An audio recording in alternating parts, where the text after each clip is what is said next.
I see a lot of people, they don't even realize when they're coming in, their traits are being passed down. Mm-hmm. And like people will say how my father lived like this and and her father lived like that. And they're like doing kind of similar stuff. And you have to empower people to help them recognize their own earning and capacity. not pass down the balagan. Wow. You know, that's I'm curious. What are those? I guess the balagan that you're seeing. I'm curious. Some examples. Sure. So the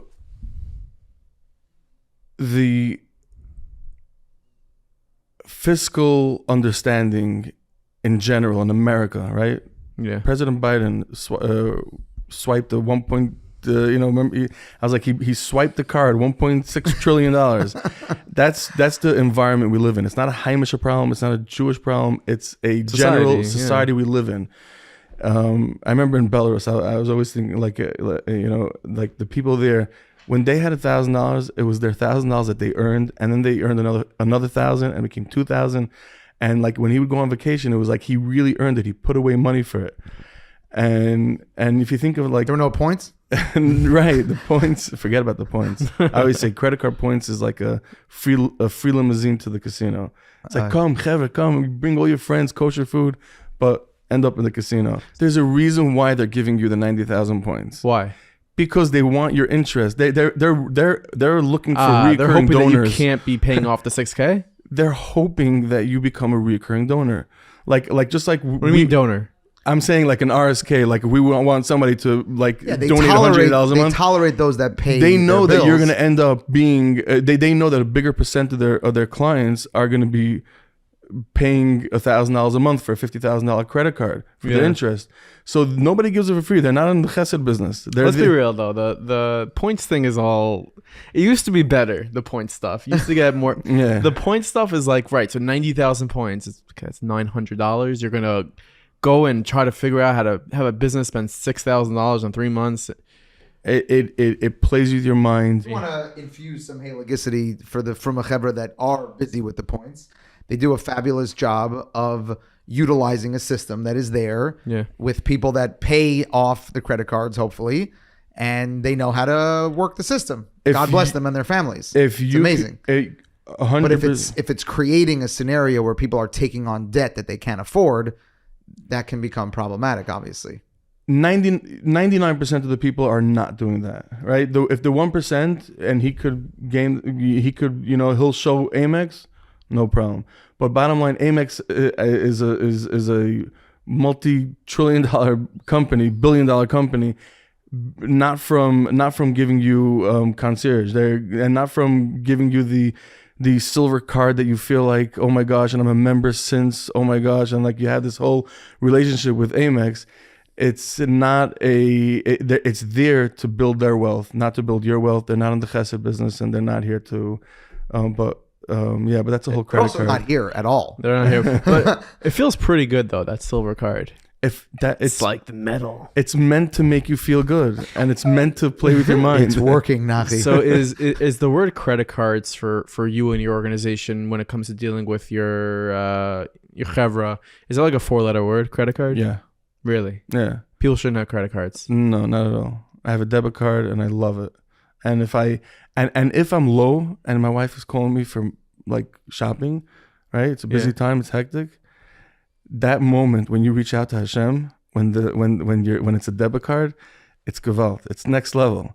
When it's a credit card, you have that $10,000 credit card. Yeah. It's just it's a scam. It's like it stole that relationship with Hashem when you need that extra few $1,000s. I hear what you're saying. Know what I mean? But practically speaking, It's like the Nachash, the curse of the Nachash, right? It's you know what I'm referring to. The curse of the Nachash is that the Nachash is on the ground and that he's going to eat the dust of the earth.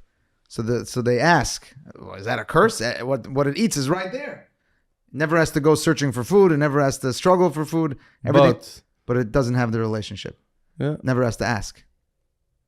Wow. Did we just cancel credit cards? I think we're highlighting an issue that exists for a demographic of Yidden that get stuck in a certain way. Yeah. with credit cards. And like anything that is powerful, it can be used for good and it can be misused. And if it's misused, there are certainly pitfalls to credit cards. I don't think that makes it inherently non-kosher, period, end of story. But like anything that's powerful, it can be used well and it can be misused. What is someone supposed to do if they don't have enough money for, let's say they go to the groceries and so the credit card is going to get them over and they're going to get paid at the end of the next week. So you're saying is... Well, they should reach out to RSK. Should they? 100%. And they will learn that like the credit card is not there. And they start structuring their finances differently, and they find themselves putting money away into savings. And make yourself, I always tell people, what am I going to do without my credit card? What's if I'm stuck? Okay, make yourself your own credit card called the Friedman credit card, and it's a $10,000 in your savings, or 20 or 50. Make that your credit card. Be your own lender. Be your own lender. Don't interest free. Right, interest free, and unless you want to earn a couple points on yourself. I'm kidding. The points that you're earning, the money that you make. Let's say you made 100,000. How much is 100,000? It's $1,000. It's $800. $700. How much is 100,000 points? It's $1,000. $1,000. You overspend. The statistics are you spend between, I think it's 12 to 18% more using credit cards. Really? Yeah. Well, by the way, I was kidding. I was saying unless you want to charge yourself some interest. Earn a couple points of interest. Right. Got to be a halacha against that. Percentage points. No, but I'm saying... Failed attempt at humor right there. That was my bad. You spend a lot more money using credit cards because of there's a reason why the merchant is ready to hit of 3%, 4%. The reason behind that is they know when you're spending on a credit card and you come in with cash or debit, you're spending more with a credit card. There's a different feeling about it. It's not leaving your account now. I never heard that. That's such I never heard that point. Yeah, that's very important. That the merchant is willing to give up 3. I thought it's just that in order to stay in business, you have to accept credit cards. You're saying it actually drives revenue. Of course, you're spending a lot more money. You don't feel it didn't just come out of your account. Number one, and number two, there's a different feeling for yourself. When it's a credit card, it's not fake money, but it's not you're not dealing. It is fake. It's not your money. It's like a stock. It's like down the line, and it's in 30 days, and it's like all this stuff in the back of your head, and even in the back of your head that you're thinking in the subconscious, you're thinking about that you spent $500 in the grocery, and it's 500 points. Like in the back of your head, like it's building up your Karen of points. Like it's all this mind games. And pulling out that card, that metal card, and just it feels it's all part of the game of the credit cards. Would you say that the credit card thing is like the biggest struggle that you're facing with the middle class that you're trying to help? Is it the credit card stuff, or is it misusing and miss? The biggest part that I think that we see going on right now from pre-COVID to 3 years later. 3 years later, by the way. Shem Yishmar. It was 3 years ago. Crazy. It was 3 years ago. Like I saw people posting like 3 years ago today was my chasana, and 3 years ago I was in the hospital. Like now was the beginning of the lockdowns. It feels longer or like less? No, it's just we don't even realize the trauma that people went through 3 years ago. By the way, yeah. Right? It's a real thing. But I find that a couple years ago, what $100,000 was doing for a family, today you need to be making 150. You need to be making 180, 200, 250, or whatever that is for the person's family finances. And people didn't adjust with their salaries. People didn't. People get used to their career with whichever company they're in.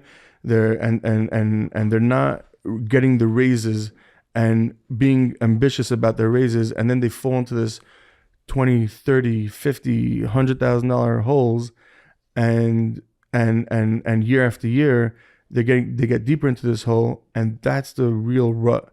Now, when you come into the financial coaching and you understand what your expenses are and where you really need to be at, you right away, oh my gosh, I'm 60,000 in the hole this year.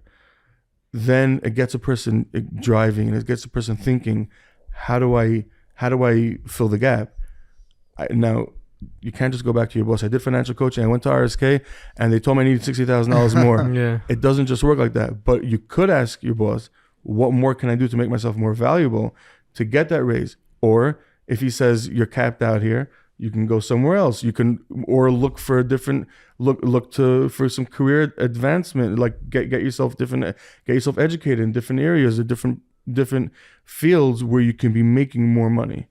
And that and back to the struggle what you're talking about, people are not understanding what they really need to be making, and people like are used to like, yeah, I'm making 100, I'm making 120, I'm making 150, Yeah. I'm making 180. Sounds good. like a big number. A family with 5, 6, 7, 8 kids making 150, 180, 200. It's mamish. I know people will be like, what? 150? Yeah. 150, a family of kids is not making it. Make the cheshbon, right? 150 after Meiser, tuition, groceries, camps, clothing, Sukkot, Pesach. Think of one therapy that goes on for a kid, or one tutor you need to get, or the health insurance. Or the numbers don't add up. I personally think in the Jewish world, b'chlal, the numbers don't add up. You know, like you're saying 150, a family of 5, 6, 7 doesn't make it. I would say, well, I'd be hard pressed to say, well, how about 300? Yeah, I'm not going there because then people are going to be like, no, I understand, oh my God. And I respect that, respect that because I think there are ways to make it work. But it's such a scary reality. And I want to ask you, you had mentioned about like the person who's 60K in the hole. There also must be a mental side of it that you have to deal with, where people work hard to make money, to live life. And it must be so demoralizing to be working hard, to be making money, and to still be in debt, and to still be in the hole. That's probably very difficult. It's very hard, and it's very hard on Shalom Bayis. It's we get therapists reaching out to us, Rabbanim reaching out to us. What did you do to this family? They went to the financial coaching, and they're different people. Like what I was trying to do I was like, it's in the Gemara. It says about when the finances, when the wheat goes to the bottom of the barrel, there's no wheat left, and it causes Shalom Bayis issues. It's very simple. When there's money, I remember there was one couple.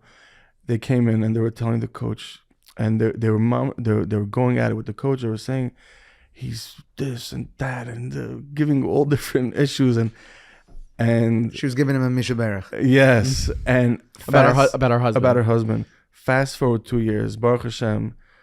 I'm not taking the credit. Hashem. I see. By the way, I see nisim.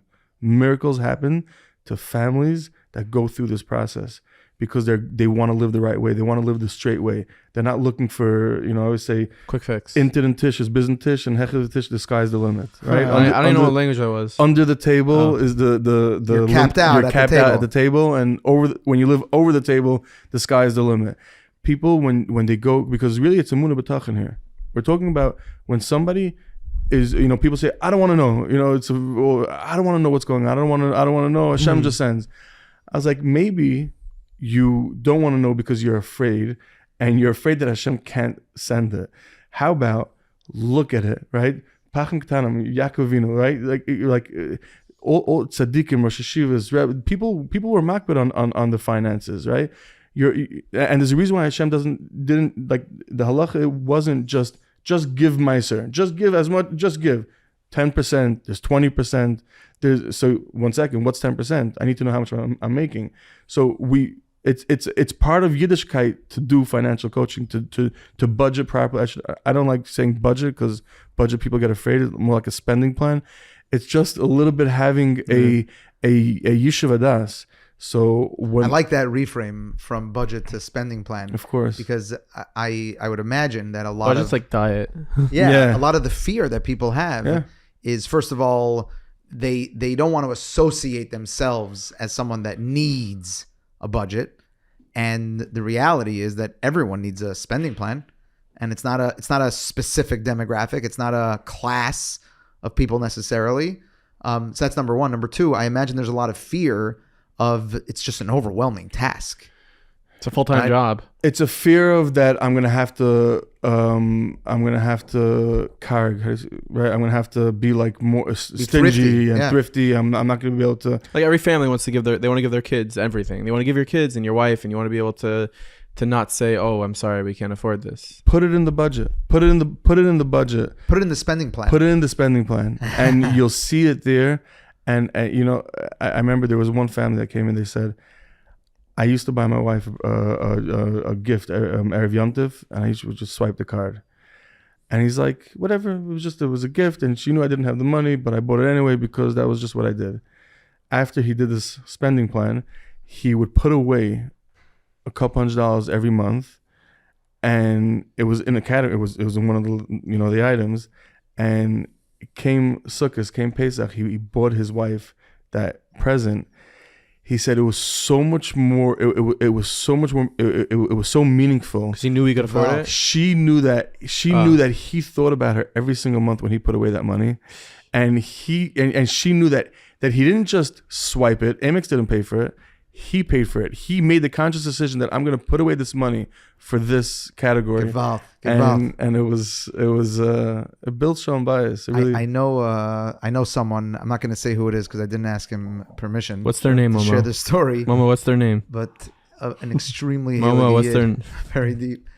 And he shared with me that he would tutor an extra Talmud every single week with like a l'shem yichud.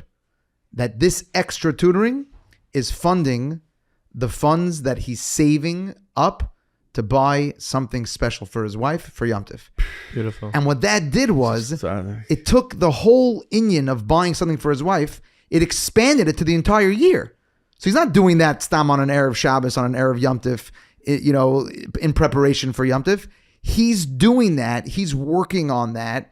And he's in that place the entire year. It also makes the learning that he's doing probably ever so more meaningful Sure. because he's doing it for also besides for Kvod Shemayim, he's doing it for his Shalom Bayis, for his wife. And that's the source of all shefa. Like we're like that. Like it's so special when people take the time to not just to spend with a cheshbon and to have these higher driven purposes of what they're doing.